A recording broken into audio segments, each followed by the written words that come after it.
ఇంట్లో ఉండి బోర్ కొడుతుందండి. అవునా, మరేం చేద్దాం? ఏదైనా గేమ్ ఆడదామా? ఏం గేమ్ ఆడదాం? నీకు నచ్చిన 3 అమ్మాయిల పేరు నువ్వు రాయి, నాకు నచ్చిన 3 అబ్బాయిల పేరు నేను రాస్తా. సరే, ఓకే.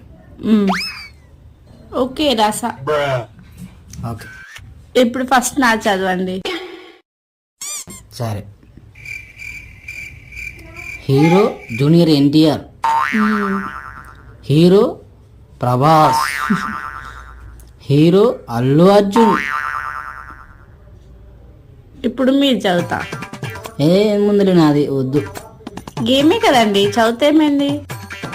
కానీ మన పక్కింట్లో ఉండే శైలజ, మీ ఫ్రెండ్ రోజా, మీ కజిన్ సిస్టర్ రాజేశ్వరి. ఖతం. Bye bye, ta-ta, good by.